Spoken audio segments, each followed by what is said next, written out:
नमस्कार, मैं हूं आपके साथ आलोक और आप देख रहे हैं बड़ी बहस। कोरोना संक्रमण का तांडव थमता नजर नहीं आ रहा है। हर तरफ दहशत का माहौल है। देश में दूसरी बार एक दिन में 4 लाख से ज्यादा कोरोना के केस दर्ज किए गए हैं और 3,980 संक्रमितों की मौत हुई। इससे पहले 30 अप्रैल को देश में 4,01,993 नए केस सामने आए थे। वहीं दूसरी ओर केंद्र सरकार के principal scientific adviser professor Vijay Raghavan ने कहा कि दूसरी लहर के बाद तीसरी लहर भी आएगी, लेकिन कब आएगी और कितनी खतरनाक होगी इसके बारे में अभी कुछ नहीं कहा जा सकता। कोरोना वायरस के वेरिएंट लगातार बदल रहे हैं, इसीलिए हमें तीसरी लहर के लिए भी तैयार रहना होगा। वैक्सीन प्रभावी है, लेकिन वैज्ञानिक इसको अपग्रेड करने पर भी काम कर रहे हैं। ऐसे में सवाल यह है कि आखिर कैसे कोरोना का कहर खत्म होगा और कब जिंदगी सामान्य होगी। आज की बड़ी बहस इसी पर। तो आज जो बड़ी बहस के जो सवाल हैं, वो सबसे ज्यादा जो फोकस है हमारा वो ये कि तीसरी लहर की जब हम बात कर रहे हैं तो ये तीसरी लहर क्या आ चुकी है, आने वाली है, दस्तक दे चुकी है, और अगर आ चुकी है तो आने वाले समय में कितनी और घातक होगी। अगर घातक होगी तो हमें किस तरीके से सावधानियां बरतनी है, आज हम इसी पर बात करेंगे बड़ी बहस में। जल्दी से बिना कुछ देर के हुए आए हुए मेहमानों से अपने दर्शकों का परिचय करा देते हैं जो हमारे साथ जुड़े हैं। हमारे साथ वरिष्ठ पत्रकार डॉक्टर संदीप श्रीवास्तव जी हैं। डॉक्टर संदीप जी नमस्कार, बहुत बहुत आपका स्वागत है। और साथ ही साथ हमारे साथ विशाल सिंह, सामाजिक कार्यकर्ता, फूड बैंक के तौर पर जाने जाते हैं। विशाल जी नमस्कार, आपका भी बहुत बहुत स्वागत है। और साथ ही साथ डॉक्टर आशुतोष शर्मा जी भी हमारे साथ जुड़ गए हैं जो कि साइंटिस्ट हैं। डॉक्टर आशुतोष जी नमस्कार, बहुत बहुत आपका स्वागत है। डॉक्टर आशुतोष जी, आज मैं सबसे पहला सवाल मैं आपसे ही जानूंगा कि जो आज की जो हमारी डिबेट है, लगातार आप मामले देख रहे हैं किस तरीके से कोरोना जो है वो घातक रूप लेता जा रहा है, महामारी फैल रही है। खास करके अगर मैं इस वक्त लखनऊ में हूं तो लखनऊ की भी आप देख रहे होंगे खबरें किस तरीके से वायरल हो रहे हैं, सोशल मीडिया पे वायरल। क्या कोरोना की तीसरी लहर ज्यादा घातक होगी और आज हम किस स्टेज में? सबसे पहले जरा ये मोटे मोटे तौर पर हमें आप समझाइए doctor Ashutosh ji. Thank you Alok ji, शुक्रिया आपका शो में बुलाने के लिए। मुझे याद है आलोक जी, जनवरी में आपके से मुझे मेरी आवाज सुनाई दे रही है?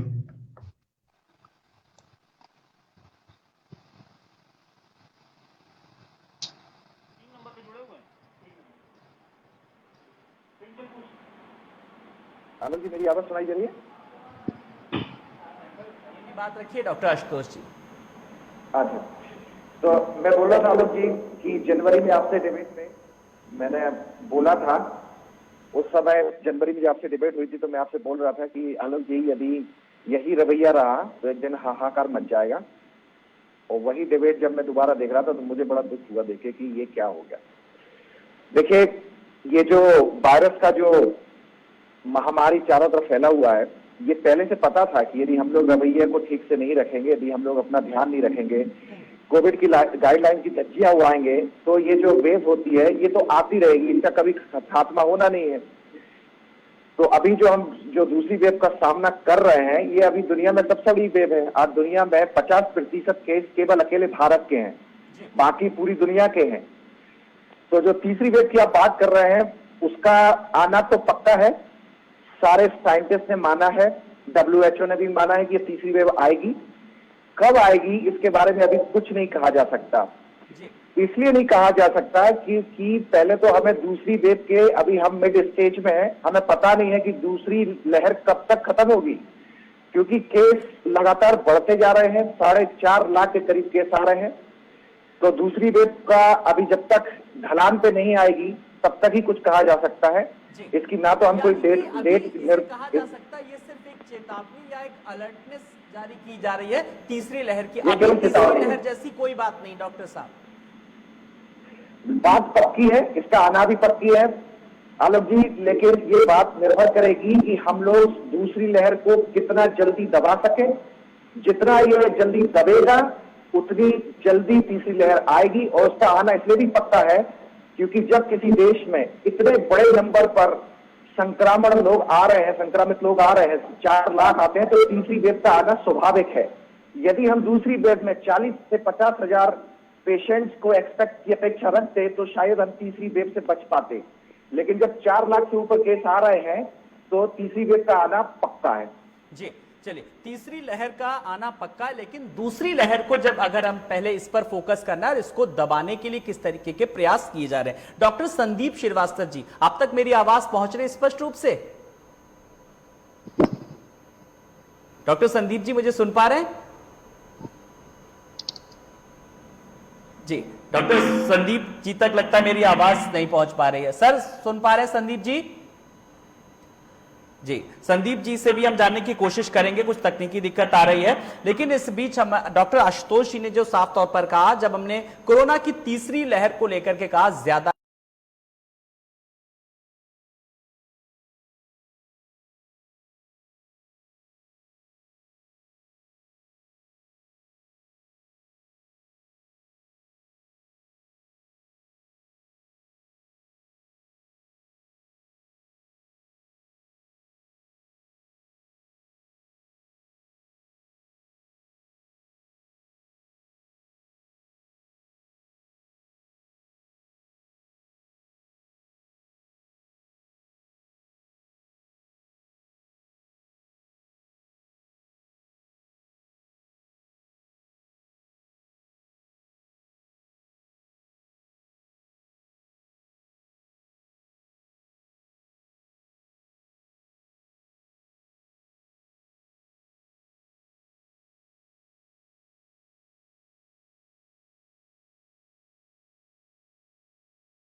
छोटी सी जो ऑक्सीजन सिलेंडर पर हम लगाते थे और ये वक्त की काम रहती। आज मैंने इसको इम्प्रूव करके मैंने फुल डिवाइस तैयार किया, क्योंकि 100% डुप्लीकेट डिवाइस होगी जो ऑक्सीजन रेगुलेटर को इनबिल्ट करेगी। और अब तक करीबन 500 लोगों को ये डिवाइस दे चुका हूँ। और जब लोगों को ये डिवाइस, जिस तरह से बड़ी गाड़ी बगैर पेट्रोल के अधूरी है, उस तरह से ऑक्सीजन सिलेंडर के साथ बगैर इस रेगुलेटर के आपको ऑक्सीजन नहीं मिल सकती। आपका घर में आदमी तड़प रहा है और आपके पास रेगुलेटर नहीं है, क्या करेंगे आप? उसको सोचते हुए मुझे खुद जब जरूरत पड़ी थी तो मैंने इस रेगुलेटर को बनाया। आज बहुत सारे लोगों को, आप समझिए मेरे पूरे इंडिया भर से मेरे पास फोन आ रहे हैं और इस रेगुलेटर की लोग डिमांड कर रहे हैं। आज बड़ा अच्छा दिन है क्योंकि इसका मैंने इम्प्रूवमेंट मॉडल तैयार कर लिया है और फुल वर्जन तैयार कर लिया है। साथ ही हम लोग तीमारदारों के लिए फ्रूट्स लेके जा रहे हैं, क्योंकि मैंने जब बीमार था मैंने एक चीज देखी कि लोग दवाइयों के साथ साथ, इलाज के साथ साथ, जो उनको खाना नहीं मिल रहा है, जो उनको पौष्टिक आहार नहीं मिल रहा है, आपको इंजेक्शन में लगाए जा रहे हैं, बड़े हैवी एंटीबायोटिक लगाए जा रहे हैं। मेडिकल साइंस भी ये कहती है कि इस माहौल में आपको पौष्टिक और उचित आहार मिलना बहुत जरूरी है। और इसी की लड़ाई में पिछले 14 सालों से लड़ रहा हूँ। मुझे थोड़ा सा अफसोस है कि मेरी माता जी का जो देहांत हुआ वो सिर्फ इसलिए हुआ क्योंकि उन्हें खाना नहीं मिल पाया। अच्छा, मेरे भाई अभी कानपुर में एडमिट था, जब उसने बताया कि अस्पताल में खाने को लेकर क्या स्थिति है, सूखी रोटियां दी जा रही, किस तरह से आदमी सर्वाइव करेगा उन सूखी रोटी पे? शरीर के अंदर जान ही नहीं बसती। मेरी बिल्कुल, वो पूरी एक आपका रिसर्च है दर्द खाने को आपकी लेकर। आंखों से साफ तौर पर झलक रहा है और जो आपके अंदर जो सेवा भाव है उसको भी साफ तौर पर समझी जा सकती है। मैं जरा चाहूंगा कि आपसे एक सवाल मेरा ये है विशाल जी कि मदद की बात करें तो सहयोग की बात करें तो आपको किस तरीके से आपको सरकार की तरफ से या कोई और भी संगठन आपकी मदद कर रहा है या अकेले आप खुद इस संगठन में इस विशाल कार्य में जुड़े हुए हैं विशाल? देखिए, बहुत बड़ी विडंबना है और हमारे देश की बहुत बड़े बड़े लोग भी हैं और कुछ ऐसे भी लोग हैं कि हम जैसे रोगी मदद नहीं हो पा रही। पिछले लॉकडाउन में जो हमने ऑफिशियली रिकॉर्ड है कि 7.5 लाख लोगों तक हम लोगों ने खाना पहुंचाया। सुबह 5 बजे उठते थे और रात के 2-2 बज जाते थे खाना बांटते हुए।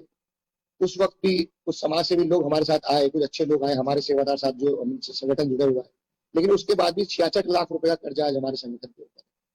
उसके बाद भी अभी मेरे परिवार में ट्रेजरी हुई, मैं लगा हुआ हूँ सेवा के लिए। 24 घंटे में ऑक्सीजन सिलेंडर लेके चल रहा हूँ, मैं बाई बैक मशीन लेके चल रहा हूँ।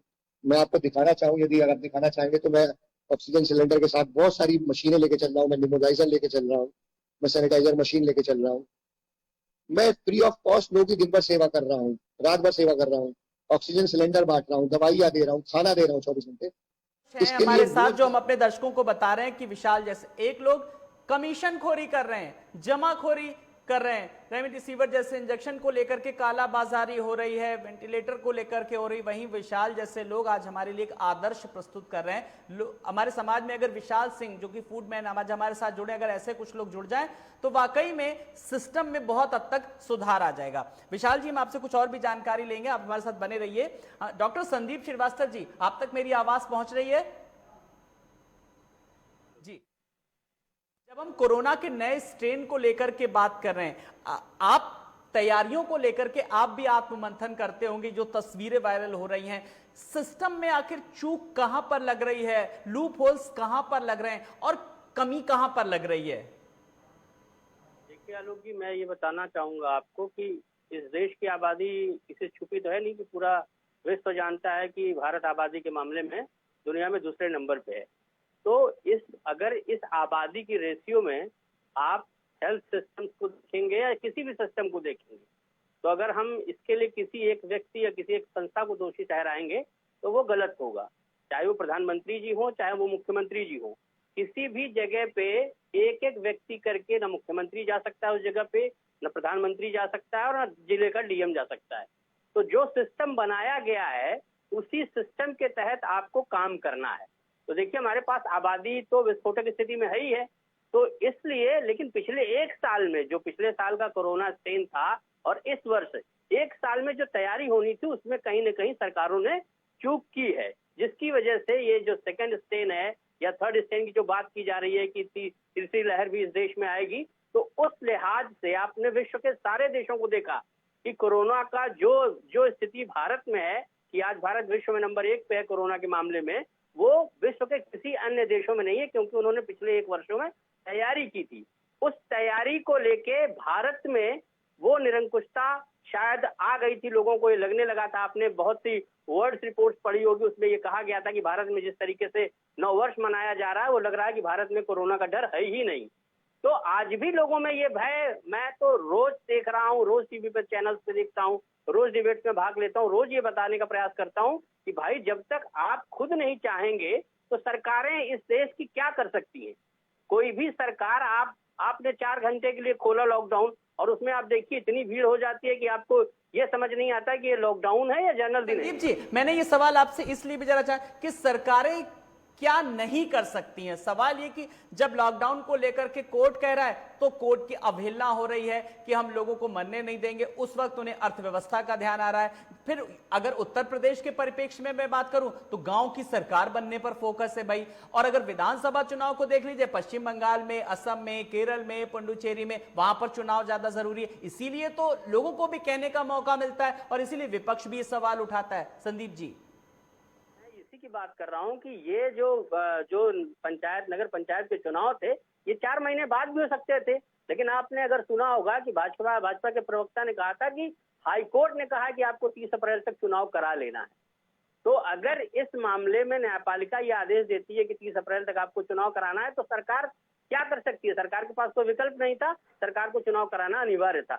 जो बात आपने कही कि पश्चिम बंगाल और अन्य राज्यों में जो चुनाव, तमिलनाडु या असम या जो मणिपुर पुडुचेरी में जो चुनाव हुए, उनको लेके इस मामले में केंद्र सरकार को थोड़ी सी सावधानी बरतनी चाहिए थी, जो वहां पे उनकी चूक हुई है, जिसकी वजह से अब आप बंगाल का रेशियो देखेंगे तो आपको भारत में मुझे लगेगा कि शायद उत्तर प्रदेश के बाद अगर सबसे ज्यादा खराब स्थिति कहीं की होगी तो वो बंगाल की होगी। बंगाल के मुख्यमंत्री ममता बनर्जी को अब ये ध्यान देना होगा कि ये स्टेन बंगाल में इतनी ज्यादा पोजीशन में न पहुंच जाए कि लोगों की जिंदगियां बचाना मुश्किल हो जाए। तो ये राजनीतिक दलों ज्यादा संदीप जी ध्यान दिया, उन्होंने पत्रकारों को कोरोना वॉरियर्स घोषित कर दिया, ये सबसे बड़ा उन्होंने पहला कदम उठाया। मैं कुछ और भी चीजों को जानना चाहूंगा।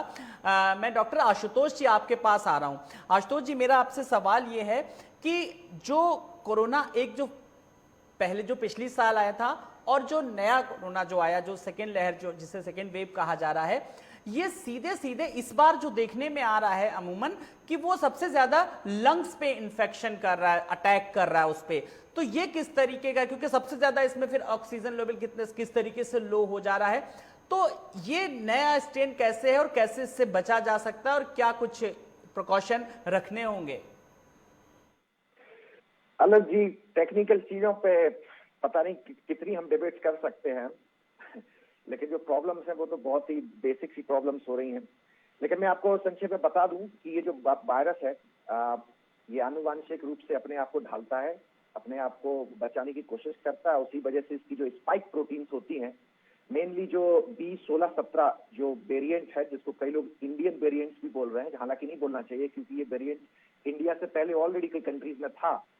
लेकिन ये जो म्यूटेंट है, इसकी दो स्पाइक प्रोटीन है, एक है E484Q और दूसरी है L452R। ये दोनों स्पाइक प्रोटीन है जो वायरस को अपनी आधारशिला बनाने के लिए सपोर्ट करती है। वायरस बड़ी स्पीड से कोशिकाओं में एंटर कर जाता है और इसी से इसकी संक्रामकता में बढ़ोतरी हुई है।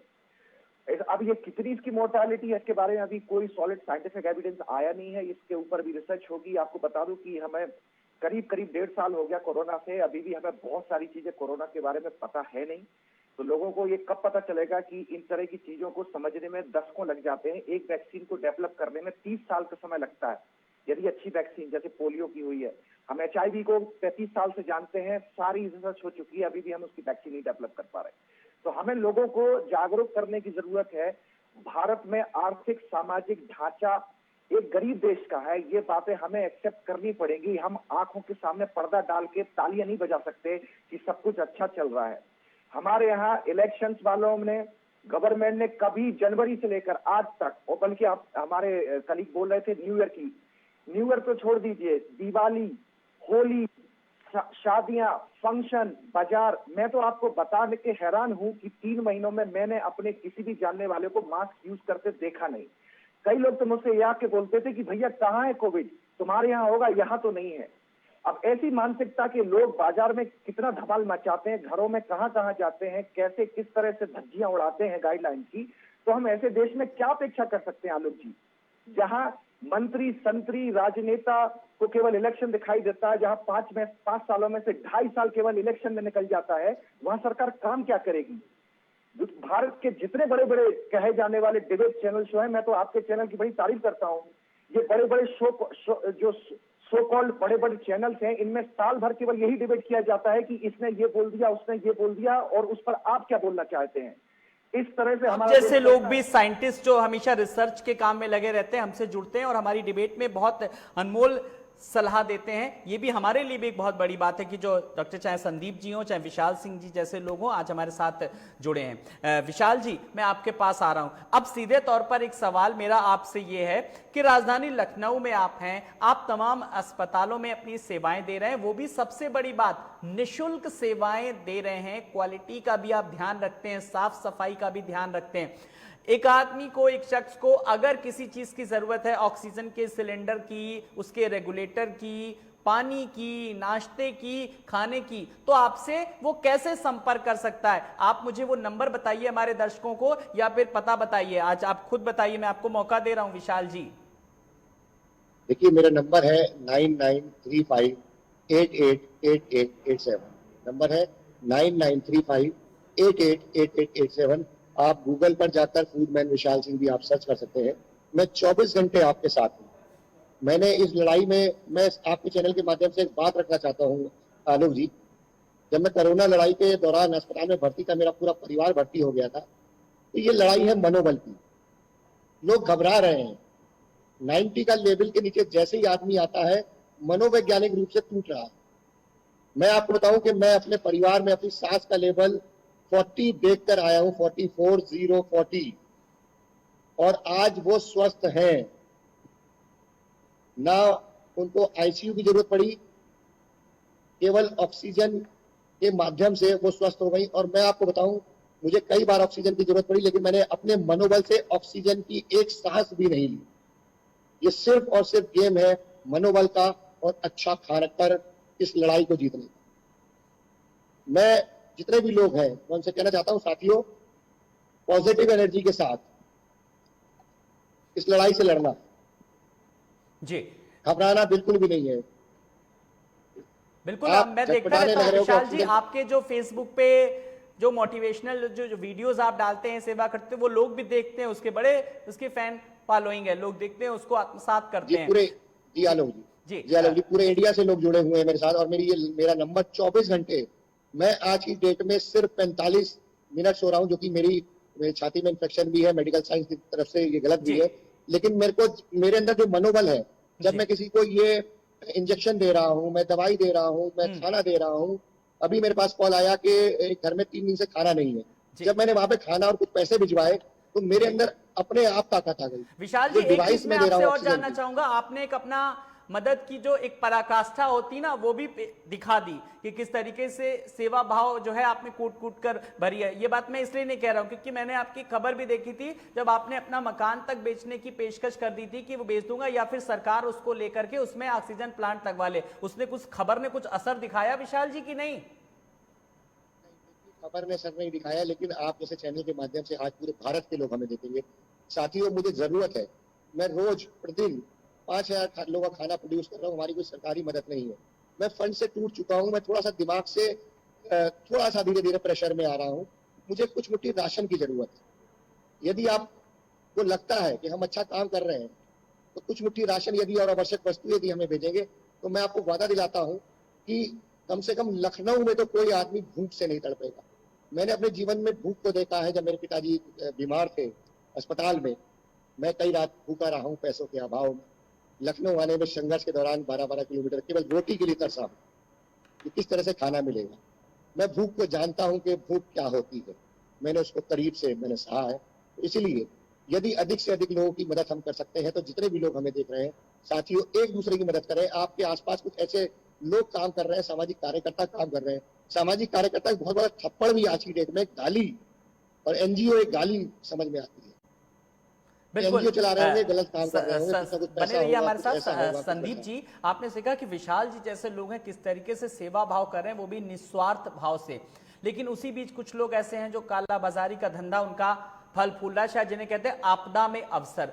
और सरकारें भी जरा थोड़ा इस ओर अगर ध्यान दे लें, तो विशाल जैसे लोगों को अगर थोड़ी भी मदद मिल जाती है तो बहुत बेहतर परिणाम होंगे। लोगों को कम से कम खाना तो मिलेगा और रेगुलेटर तो मिलेगा, जिससे लोगों की जानें जा रही हैं, अपनों को लोग अपनों के बीच खो रहे हैं। जी आलोक जी, आप एकदम सही कह रहे हैं कि विशाल जी ने जो कार्य किया उसके लिए उनको अनेकों बार साधुवाद मैं देना चाहता हूं।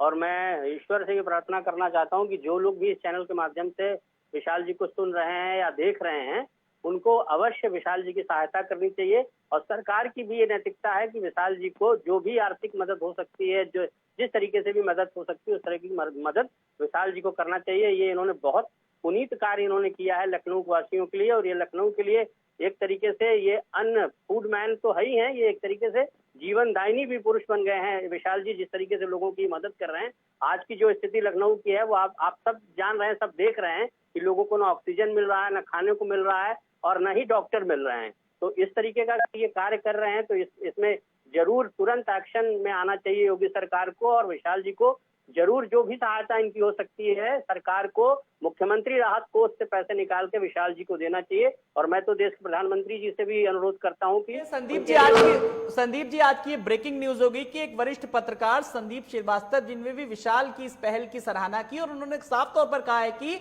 सरकार इनकी मदद करे, मुख्यमंत्री राहत कोष से भी, तो बहुत बेहतर परिणाम मिल सकते हैं आने वाले समय में। विशाल, देखिए आपकी किस तरीके से हर ओर सराहना हो रही है, और इंडिया नहीं, हमारे साथ टेक्सास से देखिए अमेरिका तक से, यूएस तक से डॉक्टर आशुतोष जी जुड़े हैं। वो भी लोगों को बताएंगे कि अब इंडिया में, भारत में, उत्तर प्रदेश की राजधानी लखनऊ में फूडमैन विशाल सिंह जैसे लोग हैं जो किस तरीके से निस्वार्थ भाव से सेवा कर रहे हैं। डॉक्टर आशुतोष जी, आपने विशाल जी को सुना किस तरीके से, और विशाल जी के बारे में डॉक्टर संदीप जी ने भी बताया, और मैं भी आपको लगातार बता रहा हूं किस तरीके से लोग सेवा कर रहे हैं। मैं जरा आपसे मेडिकल के टर्म में पूछना चाहूंगा कि अब आम लोग जब घरों में ये बात होती है कि कोरोना में घर में रहिए, हवा में भी अब, क्योंकि मॉर्निंग वॉक जो जाते थे वो लोग भी अब नहीं जा रहे हैं, अब ये हो रहा है कि सबसे ज्यादा कि हवा में भी फैल रहा है, तो ये हवा में फैलने का जरा मेडिकल टर्म में जरा समझाइए डॉक्टर साहब। आलोक जी, जब कोरोना आया था करीब करीब 1 साल पहले इंडिया में, तब से हमें पता है कि ये केवल हवा से ही फैलता है। वो हवा एक्चुअली जो हम जब बात करते हैं, जब सांस लेते हैं, तो उसके माइक्रो ड्रॉपलेट्स बनते हैं। तो जो मुंह से आप किसी को भी देखिए, जब कोई छींक मारता है तो उसके छोटे छोटे पानी की बूंदें निकलती हैं, जो लाखों की संख्या में निकलती हैं। तो यही है, उसको हवा में बोलने का एक तरीका है, लोगों को समझाने का तरीका है कि भैया ये वायरस जो है, जहां पर भी हवा नहीं होगी तो ये ड्रॉपलेट्स जो है कभी कभी 2 से 3 घंटे तक बने रह सकते हैं और वही सर्कुलेट हो सकते हैं। तो आप जब बंद जगह में घुसेंगे या बंद जगह में लोगों से बात करेंगे तो बहुत बड़ी संख्या में माइक्रो ड्रॉपलेट्स जो है आपके नाक से, मुंह से, यहाँ तक कि आंखों से भी अंदर जा सकते हैं। तो इसीलिए मास्क को पहनना, और मास्क भी अच्छा वाला पहनना, ये जो लोगों ने नया कल्चर शुरू कर दिया है ना कि आधा मास्क मुंह पे होता है, आधा गर्दन पे होता है, और फिर अपना रुमाल बांध लिया, अपना जो साड़ी बांध ली, अपने जिनको बोलते हैं अपना कुछ भी कपड़ा उठा के बांध लिया, उससे ड्रॉपलेट जाते नहीं है। तो उसी की वजह से भी एक बहुत बड़ी प्रॉब्लम फैली है। लोगों को अभी तक मास्क लगाना नहीं आया आलोक जी, 1 साल हो गया, लोगों को समझाते समझाते आदमी पागल हो गए हैं। आशुतोष जी, ये बताइए कि इंडिया के लोगों को तो आपने को जरा टेक्सास में लोग कैसे मास्क लगाते हैं, कैसे बचाव करते हैं, जरा बताइए ताकि हम लोग भी फॉलो कर सकें। एक बड़ा ही सिंपल तरीका है। मास्क जो है, सबसे पहला जो सबसे जिसको बोलेंगे सबसे सस्ता और सबसे अच्छा मास्क है, वो सर्जिकल मास्क होता है, जिसमें 3 लेयर्स होती हैं। आप एक अच्छा सा मास्क खरीदिए और उसको अपनी नाक से इस तरह से दबाइए। उसमें एक छोटी सी पत्ती भी होती है जिससे आप उसको प्रेस कर सकते हो, तो नाक दबाएगा। और आपका जो, जब भी आप सांस लेते हैं तो मास्क को हिलना चाहिए। सांस जब लेते हैं, मास्क जब हिलता है, उससे पता पड़ता है कि आपकी जो सांस आपकी नाक से मुंह में आ रही है वो फिल्टर होके आ रही है। होता क्या है, लोग ना उसको यहाँ से दबाते हैं ना उसको नीचे से दबाते हैं। आप जब सांस लेते हैं तो चारों तरफ से कहीं ना कहीं से आपके एयर घुसती रहती है। तो आप यदि किसी बंद कमरे में बैठकर बात कर रहे हैं तो आपके संक्रमित होने के पूरे चांसेस हैं, क्योंकि मास्क से आपकी जो सांस आ रही है वो फिल्टर होकर आ नहीं रही है। आलोक जी, किसी दिन और इस बात पे डिबेट करेंगे, मैं आपको पूरा डेमोन्स्ट्रेशन करके बता सकता हूँ सही प्रॉपर तरीके से मास्क कैसे लगाया जाता है। क्योंकि मास्क लगाने का मतलब कि आपके अंदर जो भी सांस जा रही है उसको फिल्टर होके जाना है। ऐसा नहीं है कि मैंने मास्क लगा लिया, अब वो हवा की जिम्मेदारी है कि वो फिल्टर के थ्रू होकर मेरी नाक में जाए, तो ऐसा तो होगा नहीं, है ना। तो हम लोगों के यहाँ यही एक सबसे बड़ी प्रॉब्लम है कि लोग सबसे पहले तो छोटी छोटी जो बेसिक साधारण चीजें हैं उनको समझें। उसके बाद फिर, जैसे अभी मेरे विशाल जी को क्या बोलूँ, हमें ऐसे जाने कितने विशाल लोगों की जरूरत है जो हिंदुस्तान में, जो अभी लखनऊ की बात करें, पूरे देश में हालत ऐसी है। हमें जाने कितने सारे विशाल चाहिए, हर शहर में ऐसे विशाल लोगों की जरूरत है ताकि वो काम करें। और जो लोग अभी घर में बैठे हुए हैं, जिनके पास पॉसिबिलिटी है, जो आर्थिक रूप से समर्थ है, उन लोगों को आगे आना चाहिए। चाहे वो पैसे से हेल्प करें, चाहे वो खाने से हेल्प करें, उन लोगों को ऐसे लोगों की हेल्प करना चाहिए। ये अपना परिवार, अपनी विशाल जैसे लोगों की जरूरत है। मैं विशाल जी के पास आऊंगा। विशाल जी, आपका कोई एक्सटेंशन भी है, कोई विस्तार भी है क्या? अगर यह करने के मूड में हो तो वो भी जरा बता दीजिए। और जब सांसों की बात चली, जब ऑक्सीजन की बात चली, तो मैं एक सवाल आपसे कहूंगा कि आपके बारे में मैं एक पढ़ रहा था कि आपने कुछ स्पाइडर प्लांट्स के बारे में छोटे छोटे, ये भी एक आपका एक इनोवेशन है, वो भी जरा बताइए कि उससे भी जरा जो कमरे में ऑक्सीजन वो मेंटेन की जा सकती है। जी, देख रहे हो, ये वो स्पाइडर प्लांट है जो हमने तैयार किया है। इसको नागफनी कहते हैं जी। इसको एंजाइम के थ्रू इसकी पावर को हमने बढ़ा दिया है। इसमें एक फैन लगा हुआ है जो कि इसकी जड़ों से ऑक्सीजन को बाहर फेंकता है। ऊपर इसमें एक मीटर लगा हुआ है, ये चार्जर है। ये मीटर ये बताता है कि कितना और ये जो पीएच लेवल होता है, जो हवा में जो कण होता है करके बाहर फेंकता है। इसके बारे में हम बात करेंगे, पूरा मैं लोगों को बताऊंगा। और बहुत जल्द इस पेड़ को आप अपने रूम में रखेंगे। मैं जो उसका मीटर होता है पीएच लेवल नापने का, मैं उसमें आपको डिस्प्ले करके दिखाऊंगा कि अगर 400 बाहर का पीएच लेवल है और जब आप इसको पेड़ को लगाएंगे और स्टार्ट करेंगे तो 1 घंटे के अंदर जी। ये रिड्यूस करके 100 कर देगा और 75 तक ये लेवल ले जाता है। लास्ट जो हमने इसकी रिकॉर्डिंग की विशाल, है। अगर अभी आप और दिखा सकते हैं तो दिखाइए हमारे दर्शकों को। हमारी डिबेट बड़ी सार्थक डिबेट हो जाएगी आज की। जी इसको आप थोड़ा सा याद रखिए। जी, मैं चाहूंगा आपको फुल दिखा रहा स्क्रीन हूँ भी इसमें दिखा पूरी सकते हैं रिसर्च। विशाल। जी जी, मैं आपको दिखाता हूँ। पूरी रिसर्च इस पे हमने कर ली है और मेरे पास रिकॉर्डेड इसके वर्जन है। ये हाँ रखिए, यही रखिए। ये प्लांट है, ये इसमें फैन लगा हुआ है गमले के अंदर और ये प्लांट है। इसको हम लोग नागफनी कहते हैं। इस प्लांट का को बारे में यदि आप रिसर्च करेंगे तो ऑलरेडी ये प्लांट ऑक्सीजन क्रिएट करता है और ऑक्सीजन को साफ करता है। ये मेडिकल साइंस प्रूफ कर सकती है। इसको हमने अपने तरीके से इस पेड़ को एंजाइम के थ्रू से डेवलप किया है, ऑर्गेनिक तरीके से डेवलप किए हैं इस नस्ल को हम लोगों ने। और इसमें चार्जर है। आलू की चार्जर दिखाई दे। इसमें ये चार्जर है। ये चार्जर इस फैन को ऑन करता है। मैं आपको ऑन करके दिखाता हूँ। मैं आपको ऑन भी करके दिखा रहा हूँ। ये फ्रेश एयर को, पीएच लेवल को, ये देखिए फैन स्टार्ट हो गया इसके अंदर। इसकी जड़ों से फ्रेश एयर, ये पेड़ जो है फ्रेश एयर बाहर फेंक रहा है। इसमें ये एक मीटर लगा हुआ है, ये बताता है कि इसको कितने एंजाइम की जरूरत है। अगर आप इसको देखें, ये मीटर लगा हुआ है, ये बताता है कि कितने एंजाइम की जरूरत है, कब इसको खाने की जरूरत है, देसी भाषा में कहा जाए। मैं जो इसका पैरामीटर का नापने का मीटर होता है, उसमें आप कभी भी इस टॉपिक पे हम डिबेट करेंगे बड़ी, तो रूम के बाहर का मैं आपको पीएच लेवल दिखाऊंगा और इसके अंदर का दिखाऊंगा जहां पे पेड़ लगा होगा। अंदर और बाहर के लेवल में आप देखेंगे लगभग 200 पॉइंट का डिफरेंस आपको दिखाई देगा। 200-250 पॉइंट का। ये हमारी रिकॉर्डेड वर्जन है कई कमरों के अंदर। पिछले 3 महीने से हम इस पे रिसर्च कर रहे हैं और मैं इस पे अभी जो इसका मैंने नेक्स्ट वर्जन जो बनाया है बुद्ध जी के गमले में, इसको बहुत सुंदर तरीके से, अभी तो चूंकि क्रिएशन है, कहीं प्लास्टिक को काटा गया है, कहीं फिक्स किया गया है। मैं आपको बुद्ध जी का क्रिएशन दिखाऊंगा जो गमले में है। साथ ही मैं आपको दिखाना चाहूंगा आलोक जी कि ये हम सारी चीजें, ये मशीनें, ये दवाई, ये ऑक्सीजन, ये फ्रूट्स अपने आप, ये मैं साथ में लेके मेरी गाड़ी में फुल टाइम भरे रहते हैं। और अभी डीआरडीओ के अस्पताल में शासन ने हमें जिम्मेदारी दी है पूरे सेवा करने की। हम निःशुल्क लोगों को भोजन करा रहे हैं, हम मरीजों को भोजन करा रहे हैं, हम तीमारदारों को भोजन करा रहे हैं, हम यहाँ के जो कर्मचारी हैं जो लड़ाई लड़ रहे हैं, ये सारी मशीनें मैं लेके चल रहा हूँ। मैं बाईबैक मशीन लेके चल रहा हूँ, मैं नेबुलाइजर लेके चल रहा हूँ। मैं जो गरीब लोग हैं उनको, अगर किसी के पास क्या नाम है नेबुलाइजर नहीं है, मैं वो दे रहा हूँ। मैं ऑक्सीजन के मास्क लेके चल रहा हूँ, मैं दवाइयाँ लेके चल रहा हूँ, जो मुझसे बन पड़ रहा है। लेकिन बस दिक्कत ये आ रही है आलोक जी कि मेरा समाज से कुछ ही लोग साथ दे रहे हैं। पर डे 2-2.5 लाख रुपए खर्चा हो रहा है, मेरा थोड़ा सा मनोबल टूट रहा है। जी चलिए विशाल, हमने वो मैं बार-बार तस्वीरें दिखाई। विशाल, आपका पूरा हमने दिखाया कि किस तरीके से आपके पास जो पर्याप्त दवाएं हैं उन लोगों तक जो लोग पहुंच नहीं पा रहे, जिन तक जो स्वास्थ्य सेवाएं हैं मिल नहीं पा रही हैं। और बड़ी बात मैं ये आज खुद कहना चाहूंगा कि विशाल जी जैसे लोगों की अगर ये डिबेट लोग देख रहे होंगे और सरकार के प्रवक्ता, पदाधिकारी, मंत्री अगर आज ये सब देख रहे होंगे, शासन प्रशासन, तो विशाल सिंह जो कि लखनऊ के फूडमैन के नाम से जाने जाते हैं, लोगों के मसीहा बने हैं, लोगों की मदद करें। यकीन मानिए बहुत पुण्य मिलेगा। विशाल जी, मैंने भी अब ये अपील की है, आपकी इस सराहनीय पहल की प्रशंसा की है।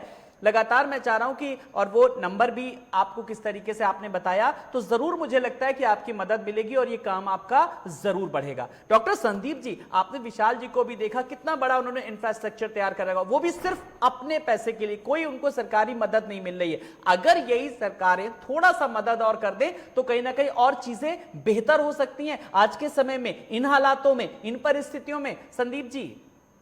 जी जी, एकदम सही कह रहे हैं।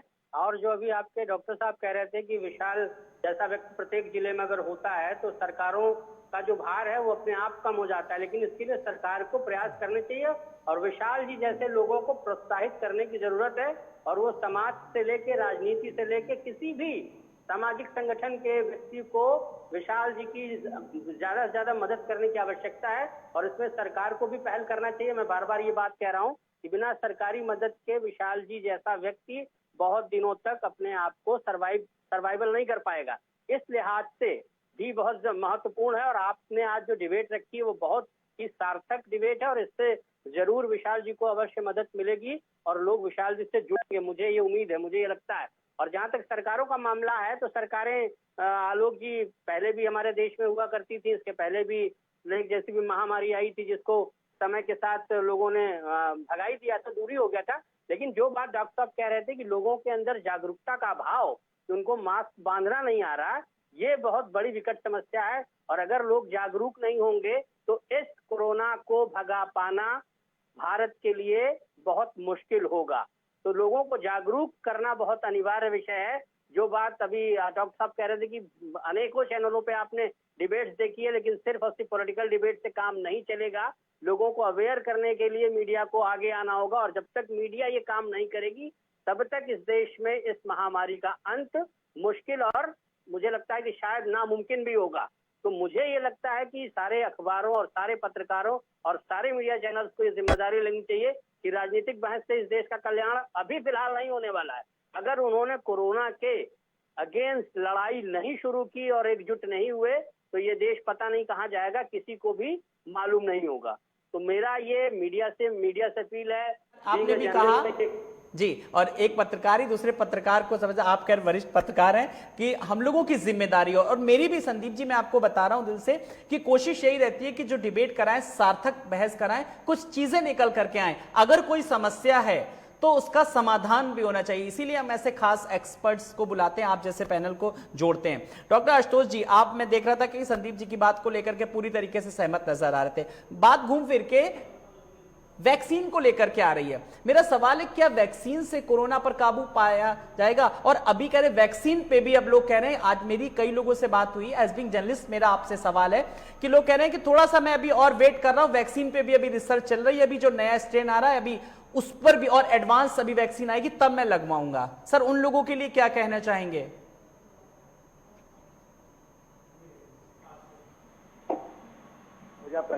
सारी मैं बातें करना चाहता हूँ और कभी कभी शब्द छोटे पड़ जाते, कम पड़ जाते, क्योंकि जो ये वैक्सीन की बात बोल रहे हैं ये बहुत ही इंपॉर्टेंट पॉइंट है। पहली बात तो मैं आपको बता दूं कि जो वैक्सीन के जो नए स्ट्रेन है, जो 20, 16, 17 है, उसके अलावा और भी जो नए आएंगे, क्योंकि ये स्ट्रेन तो चेंज होता रहेगा, तो वैक्सीन भी अपने हिसाब से अपडेट होती रहेगी, उसको अपडेट करना पड़ेगा। तो अभी ये रिसर्च का मामला है, अभी हमें नहीं पता है कि जिन लोगों को वैक्सीन पुराने स्ट्रेन के ऊपर बना के दी जा रही है उनके ऊपर ये कितना प्रभावशाली होगा। थोड़ा बहुत प्रभावशाली तो होना बनता है, ये देखा भी गया है, लेकिन इस पे अभी सॉलिड एविडेंस आना बाकी है। तो अभी जो आने वाली वैक्सीन होंगी उसमें ये पक्की बात है कि इस नए वेरिएंट को शामिल किया जाएगा। 20, 16, 17 हुआ और जो हमारा पुराना N440K था वो है, और जो नए वेरिएंट्स है 14, 27 है, वेरिएंट्स को मिला के वैक्सीन बनाई जाएगी। सारे स्पाइक प्रोटीन्स को कलेक्टिवली उसमें इन्वॉल्व किया जा रहा है ताकि वैक्सीन ज्यादा प्रभावशाली हो। तो जो लोग रुक रहे हैं, मेरा उनसे कहना है कि आप रुकिए मत, आप पहले ही से रुके हुए, 1-1.25 साल रुक रहा है और कितना रुकेंगे। आपको जो वैक्सीन मिल रही है आप पहले वैक्सीन लगाइए।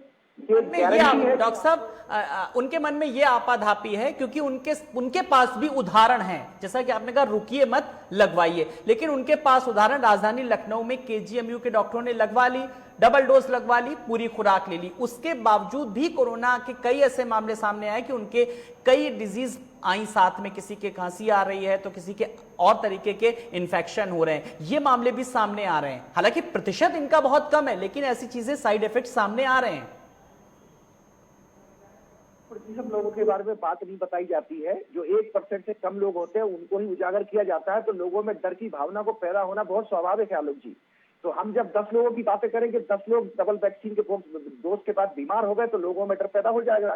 तो ये भी कम्युनिकेशन की प्रॉब्लम है। हम उन 99% लोगों की बात ही नहीं करते जिनको कुछ नहीं हुआ। तो कोई भी दवाई है, कोई भी वैक्सीन है, उसमें 1% से कम लोगों में कुछ ना कुछ छोटी बहुत प्रॉब्लम्स होती हैं, लेकिन हम उनको ही यदि हवा बना के दिखाएंगे तो लोग वैक्सीन लगवाएंगे कैसे? तो अभी तो मैं आपको बता रहा हूँ, यूरोप में, अमेरिका में, नॉर्थ अमेरिका में, हर जगह वैक्सीन के ऊपर कोई क्वेश्चन नहीं किया जा रहा है, लोग वैक्सीन लगवा रहे हैं। तो मैं सब लोगों को आमंत्रित करता हूं कि आप वैक्सीन लगवाइए, आप अभी इस सिचुएशन में, हम अभी इस सिचुएशन में नहीं है कि हम सिलेक्ट कर सके कौन सी वैक्सीन कब आएगी। ये 2 साल 3 साल बाद होगा मौका, जब लोग डिसाइड कर पाएंगे कि भाई 4 वैक्सीन मैं कोई सी भी चूज करके खरीद सकता हूं। आप खरीदिए भाई, जो आपकी सामर्थ्यता हो, जो आपको अच्छी लगे, लेकिन अभी आप वैक्सीन लगाइए ताकि आप में प्रतिरोधक क्षमता जागे। ये गारंटी है कि आपको यदि वैक्सीन लग गई तो कम से कम आपकी मौत नहीं होगी, आप गंभीर स्थिति में नहीं जाएंगे। ये प्रमाणित हो चुका है आलोक जी। बिल्कुल, ये साइंटिस्ट वैज्ञानिक का साफ तौर पर कहना है। डॉक्टर आशुतोष जी ने भी कहा, अब दर्शकों को एक चिकित्सक ही कहते भी, कोई भी आप दवा लीजिए अपने चिकित्सक की देखरेख में जरूर लीजिए। डॉक्टर संदीप जी, बहुत अहम सवाल आज का मैं आपसे पूछा, जो नया स्ट्रेन को लेकर के बात की जा रही है, नए मामलों को लेकर के बात की जा रही है, क्या हमारा मेडिकली सिस्टम इतना स्ट्रांग है या यूं कहें कि तैयार है इस नई आपदा से निपटने के लिए? देखिए, ये तो फिलहाल आप पूरे देश में देख ही रहे हैं कि किस तरीके से हमारी स्वास्थ्य सेवाएं जो हैं वो फेल होती दिख रही हैं। मुझे नहीं लगता कि थर्ड स्ट्रेन के लिए अभी से फिलहाल भारत इस तरीके की मार झेलने के लिए तैयार है। अभी सेकेंड स्ट्रेन से ही अपने आप को बचा नहीं पा रहा है, तो थर्ड स्ट्रेन अगर आ गई तो देश की स्थिति क्या होगी वो भगवान ही जो बता पाएगा। हमारे और आपके पास इसका उत्तर नहीं है, क्योंकि मैं अभी आपको कल की बात बता रहा हूँ। मैं कल लोक बंधु हॉस्पिटल में गया था अपने रिलेटिव को लेके वैक्सीनेशन के लिए। वहाँ ये स्थिति थी, लोग खड़े हुए थे और मेडिकल स्टाफ लगातार उनसे कह रहा था कि आप लोग डिस्टेंस मेंटेन कर लीजिए, अदरवाइज यहाँ कोविड हॉस्पिटल है, आपको भी खतरा बढ़ सकता है। लोग ये सुनने को तैयार नहीं थे कि वो 2 फीट की दूरी और मास्क जो कंपल्सन है उसको वो अप्लाई कर सकें। तो आप क्या कर सकते हैं? कोई भी कुछ नहीं कर सकता। यहाँ पे जो जिस तरीके से सेवाएं सरकारें अपनी निरंतर प्रयास करी रही हैं, अभी आपने देखा कि कल 500 बेड का एक हॉस्पिटल लखनऊ में शुरू हुआ और 200 बेड का एक अलग हॉस्पिटल शुरू किया गया है। लेकिन समस्या ये है कि जब तक लोगों में जागरूकता नहीं आएगी, लोग अवेयर नहीं होंगे, सरकार कहाँ तक और कैसे लोगों तक पहुंच पाएगी। ये बड़ा विषय है जिस पे गंभीर चिंतन की जरूरत है कि लोगों को अपने सामाजिक दायित्वों को समझना होगा, एक दूसरे की मदद के लिए आगे आना होगा, तभी इस बीमारी और इस कोरोना से हम लोग दूर हो पाएंगे। अदरवाइज अगर हम सरकार भरोसे बैठे रहे और अपनी जिम्मेदारियों को हमने निर्वहन नहीं किया तो शायद मुश्किल में हम पड़ सकते हैं।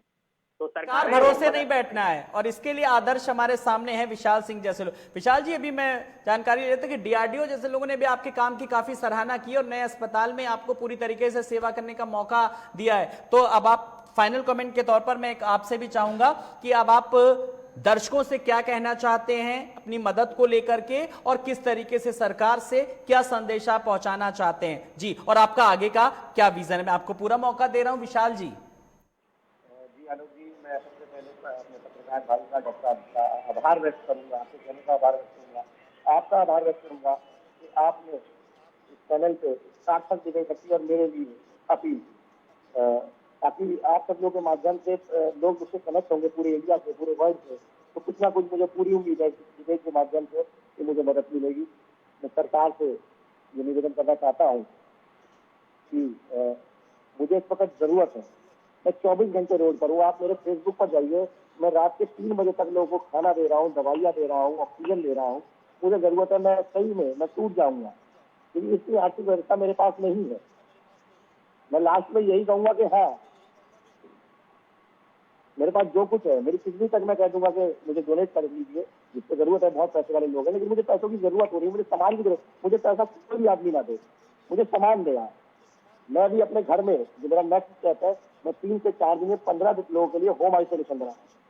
जो भी लोग बीमार हैं, लखनऊ में है, घबरा रहे हैं, परेशान हो रहे हैं, मैं उनकी सेवा करूंगा। मैंने कुछ डॉक्टर से भी टाइप किया जो मुझे मदद करने को तैयार हो रहे हैं। मैं अपने घर में, नीचे पूरा खाली है, मैं 15 लोगों के लिए होम आइसोलेशन बना रहा हूँ पूरी, क्योंकि मैं लड़के आया हूँ, मैं फाइटर हूँ, मुझे पता है क्या खाना है, क्या दवाई देनी है। कुछ डॉक्टर लोग हैं, डॉक्टर वरुण यादव है, डॉक्टर वरुण पाल सिंह है, मेरा बड़ा साथ दे रहे हैं। संदीप है केजीएमसी के, वो उन्होंने मेरा साथ दिया है। संदीप श्रीवास्तव जी विद्या के डॉक्टर हैं, डॉक्टर विवेक, उन्होंने मेरा साथ दिया है। केजीएमसी के डॉक्टर हैं डॉक्टर संदीप तिवारी जी, डॉक्टर वेद जी, उन्होंने मुझे मदद करने के लिए बोला है। और मैं अपने घर में 15 लोगों का आइसोलेशन बना रहा हूँ कि कोई भी अगर घर में लखनऊ में है, परेशान है। तो जब खबर आई थी तो पूरा परिवार घर के ताले के अंदर मर गया। पूरा घर का ऐसी खबरें सुन के वाकई में मन बहुत व्यथित हो जाता है। विशाल, आपके हौसले बुलंद हैं और आपके बुलंद हौसलों को मैं एक बार खुद सलाम करता हूं इस लाइव डिबेट में हौसले बुलंद हो तो मंजिलें आसान होती हैं, मिलती है कामयाबी, इंसान की ख्वाहिशें तूफान होती हैं, और ऐसी ही ख्वाहिशों को आप शायद अंजाम दे रहे हैं। डॉक्टर आशुतोष जी, एक कोई ऐसा सवाल या कोई ऐसी बात जो मैंने ना पूछी हो और आप बताना चाह रहे हो हमारे दर्शकों से, आपसे मैं चाहूंगा बताएं। आलोक जी, पहले तो मैं आपको बता दूं, अब जब आपने मास्क का पूछा तो मैं अभी आपको बता देता हूं कि अभी जो समय आ गया है 2 मास्क पहनने का है, 1 मास्क पहनने से होना कुछ नहीं है। ठीक है, तो ये 2 मास्क है, ये सर्जिकल मास्क आप देख रहे हैं, आप इसको तरह से लगाइए, इस तरह से आपको सिंपली बस कानों पे पहनना है, लेकिन ये ध्यान रखना है कि आप पूरी तरह से इसको टाइट कर रहे हैं। ये जो नोजल यहाँ पे होता है इसको आपको प्रेस करना है, और आपको ध्यान रखना है कि हवा जो है ना आपकी यहाँ से एंटर करना चाहिए, ना यहाँ से एंटर करना चाहिए, ना यहाँ से एंटर करना चाहिए। यही मास्क पहनने का सही तरीका है। और जब आप इसको पहनते हैं तो और बोलते हैं तो ये मास्क हिलना चाहिए, जिससे पता चलता है कि आप पूरी तरह से टाइट है। तो ये तो हो गई पहली बात। दूसरी बात यह है कि जब मास्क आप पहन के कहीं हॉस्पिटल ऐसी जगह पे जाते हैं तो लोगों की आदत क्या है, वो मास्क ऐसे पकड़ते हैं, ऐसे छूते हैं, ऐसे निकालते हैं। तो ये जगह तो ऑलरेडी आपकी संक्रमित हो गई, ये जगह को छूना नहीं चाहिए आलोक जी। और यदि गलती से इस जगह को आप छू लेते हैं तो आपको तुरंत अल्कोहल या सैनिटाइजर से या साबुन से अच्छी तरह से हाथ धोना चाहिए, क्योंकि ये पूरी जो सरफेस है ये वायरस से भर जाती है यदि आप किसी संक्रमित जगह पे हैं। तो ये बहुत ही इंपॉर्टेंट और बहुत ही सिंपल सी टिप है जो आपके लोगों को बताना चाहता हूँ कि आप प्लीज मास्क, यदि हॉस्पिटल से आके आप घर में मास्क मत रखिए, वो मास्क आप तुरंत डिस्कार्ड कर दीजिए, फेंक दीजिए। यदि आप सामान्य जगह पे जा रहे हैं तो मास्क को आप रीयूज कर सकते हैं, दोबारा से यूज कर सकते हैं, लेकिन आप ये सरफेस को बिल्कुल भी नहीं छूना है। दूसरी बात मैं आपसे बोलना चाहूंगा आलोक जी कि विशाल जी का आप कांटेक्ट या अकाउंट नंबर यदि किसी अब आप अपने चैनल पे नहीं दिखा रहे स्क्रीन पर तो एक बहुत बड़ी मदद होगी। मैं आमंत्रित करूंगा मेरे अपने जो एनआरआईज हैं मैक्सिको कम्युनिटी में इंडियंस जो रहते हैं, मैं उनको भी आज आमंत्रित करूंगा इस डिबेट के माध्यम से कि वो लोग जितना भी सपोर्ट कर सके विशाल जी को यहाँ से वो बिल्कुल करें। मैं भी अपनी तरफ से पूरी कोशिश करूंगा। तो प्लीज ऐसा यदि हो सके विशाल जी कैसे भी करके आप मुझे अपना कॉन्टेक्ट भेज दीजिएगा, यदि आलोक जी चला सके चैनल पे तो बहुत बड़ी मदद हो जाएगी। और तीसरी बात आलोक जी जो मैं बोलना चाहता हूँ वो ये कि हिम्मत रखना पड़ेगा। ये हिम्मत रखने का समय है, घबराना नहीं है। आज बहुत सारे लोगों का, मेरे खुद करीबी लोग चले गए हैं कोरोना से, तो मैं कहूंगा कि मनोबल को नहीं तोड़ना है, हिम्मत बना के रखना है। लेकिन ये एक सबक का समय है, ये गवर्नमेंट के लिए भी सबक का समय है, ये लोगों के लिए भी सबक का समय है, और ये आगे बढ़ने की दिशा में एक बहुत ही सकारात्मक, मैं इसको बोलना चाहूंगा कि यदि आज हम एक सकारात्मक रखना चाहिए। विशाल, आपने सुना कि यूएस से, टेक्सास से डॉक्टर आशुतोष जी ने आपकी मदद के लिए हाथ बढ़ाया और उन्होंने अपने और एनआरआईज के लिए भी इस तरीके की कोशिश की है। इसी को शायद कहते हैं इंपैक्टफुल डिबेट। क्यों विशाल, क्या कहेंगे? बड़े भाई का भी आभार व्यक्त करूंगा, आपके चैनल का आभार व्यक्त करूंगा, आपका आभार व्यक्त करूंगा। कम से कम ये बात सच्ची हो गई। साथियों, अगर आप मेरी मदद करना चाहते हैं, ये नंबर मेरा गूगल पे या पेटीएम पर है। मैं वैसे तो आपसे केवल सामान चाहता हूँ, मैं राशन चाहता हूँ, मैं आवश्यक वस्तु चाहता हूँ, मैं धन नहीं चाहता, मुझे जरूरत है धन। कुल मिलाकर के जब सरकारों की बात करें, सरकारें लगातार योजनाएं बना रही है, काम कर रही है लगातार, लेकिन उसके बाद भी आंकड़े अलग हैं और हकीकत कुछ और है। जिम्मेदार कौन है और आखिर कब लोग अपनी जिम्मेदारी समझेंगे? डॉक्टर संदीप जी। देखिए, आंकड़े और हकीकत में तो दिक्कत इसलिए हो रही है क्योंकि सरकारें वहां तक मुझे नहीं लग रहा कि शायद पहुंच पा रही हैं। हम आंकड़े दिखा रहे हैं 300 लोगों की, और जो अखबारों में आंकड़े आ रहे हैं वो कुछ और आ रहे हैं। तो आंकड़े और हकीकत में इसलिए दिक्कत हो रही है क्योंकि हमारी जो पहुंच है और सरकार की जो पहुंच है उसमें कहीं ना कहीं बीच में गैप हो रहा है। इस वजह से ये दिक्कतें हो रही हैं। और विशाल जी जैसे लोग अगर इस कार्य को कर रहे हैं तो ये बहुत भारी मदद है। आपदा में ये इन्होंने लोगों के लिए अवसर के रास्ते खोले हैं, विशाल जी जैसे लोगों ने। और विशाल जी जैसे लोगों की मदद के लिए सरकार को अवश्य आगे आना चाहिए। मैं ये लगातार आपसे कह रहा हूँ कि विशाल जी एक विशाल कार्य कर रहे हैं। आपदा में इन्होंने लोगों के लिए अवसर की उत्पत्ति की है। और जहां तक बात की जा रही कि अब अगर सरकार कर रही है तो सरकार में आप मुख्यमंत्री को देख लेंगे, प्रमुख सचिव को देख लेंगे, लेकिन जो उनका नीचे वाला कार्य जो कर्मचारी है, क्या वो उतनी ईमानदारी से अपने कार्य का निर्वहन कर रहा है? ये बड़ा विषय है आलोक जी, जिसको समझने की जरूरत है। हम त्वरित टिप्पणी तो कर देते हैं कि नहीं प्रधानमंत्री गलत कर रहे हैं या मुख्यमंत्री गलत कर रहे हैं, लेकिन उन्होंने जो सिस्टम बना रखा है, सबसे पहले सरकार को सिस्टम को जांचना चाहिए कि जिस व्यक्ति को हमने काम दिया है वो व्यक्ति उतनी ईमानदारी से काम कर रहा है। जिस तरीके से विशाल जी अगर 3 बजे रात तक अपने कार्य का निर्वहन कर रहे हैं, तो क्या कोई सरकारी कर्मचारी अगर 5 बजे के बाद हॉस्पिटल पहुंच जाइए तो आपको वैक्सीनेशन मिलेगा? कभी नहीं मिलेगा। तो ये सरकार तो योजनाएं बना सकती है और आपको साजो सामान पहुंचा सकती है, लेकिन जब तक इस पे स्ट्रिक्ट एक्शन नहीं लिया जाएगा कि आपको जो कार्य दिया गया है उस कार्य को आपने कितनी ईमानदारी और कितनी लगन से किया है, ये सबसे बड़ा आज के डेट में, आज की तिथि में सबसे बड़ा प्रश्न है। अब भारत में जिस तरीके से लोगों ने अपने आप को करप्शन में डुबो रखा है, तो इतना जल्दी हम इन चीजों से दूर हो पाना बड़ा मुश्किल काम है। और जो वीआईपी कल्चर इस देश में पनप गया है कि आपको केजीएमसी जाना है या मान लीजिए इसमें क्या नाम है, राम मनोहर लोहिया हॉस्पिटल में जाना है, पीजीआई में जाना है, तो आपको नंबर ही नहीं मिलेगा, तो आम आदमी सड़क पे तो मरेगा ही, जाहिर सी बात है। क्योंकि उसके पास ना वो अप्रोच है और ना उस तरह की गाइडलाइन उसको दी गई है, ना उससे कोई डॉक्टर कायदे से बात करेगा, ना कोई हेल्थ का जो मेडिकल वर्कर है वो कब बात करेगा, उसको भगा दिया जाएगा। तो सड़कें तो आपको लाशें जो है सड़कों पे दिखेंगे ही। तो इन सिस्टम से दूर या पास और इसमें बदलाव की वाकई में जरूरत है, तभी हम कुछ बेहतरी की परिकल्पना कर सकते हैं। लेकिन एक बात साफ तौर पर जाहिर है, जो लापरवाही है, जो अव्यवस्था का आलम है, जो तस्वीरें साफ तौर पर सामने आ रही हैं, शायद उन्हीं को लेकर के कोर्ट ने साफ तौर पर कहा क्यों ना लापरवाही करने वालों को लटका दिया जाए। तो मुझे लगता है कि किन लोगों को लटकाया जाए, अगली डिबेट इस पर होगी। या तो वो खुद स्वेच्छा से आ गए, हां मेरी गलती है, लेकिन हम एक वरिष्ठ पत्रकारों के साथ एक बड़ा पैनल पे एक दिन इस पे भी हम डिबेट रखेंगे कि कौन कौन लटकने के लिए तैयार है, जो लापरवाह हैं। आप सब मेहमानों का बहुत बहुत शुक्रिया। डॉक्टर आशुतोष जी आपका भी, विशाल सिंह जी आपका भी बहुत बहुत शुक्रिया, डॉक्टर संदीप जी आपका भी बहुत बहुत शुक्रिया। तो आज की ये डिबेट दिल से बता रहा हूं बहुत इंपैक्टफुल रही, क्योंकि आज विशाल ने जिस तरीके से अपनी बातें रखी और संदीप जी ने भी बड़ी सराहना की और आशुतोष जी ने भी किस तरीके से मदद की, पहल की। आप सब मेहमानों का बहुत बहुत शुक्रिया। तो सवाल यही है, क्या कोरोना की तीसरी लहर ज्यादा घातक होगी और कोरोना के बढ़ते मरीजों पर कैसे लगाम लगेगी? क्या लॉकडाउन ही है कोरोना चेन तोड़ने का विकल्प? क्या वैक्सीन से कोरोना पर काबू होगा? और आम लोग अपनी जिम्मेदारी आखिर कब समझेंगे, यह हमें समझना होगा, क्योंकि सवाल आपका है, सवाल आपकी सेहत का है। नमस्कार।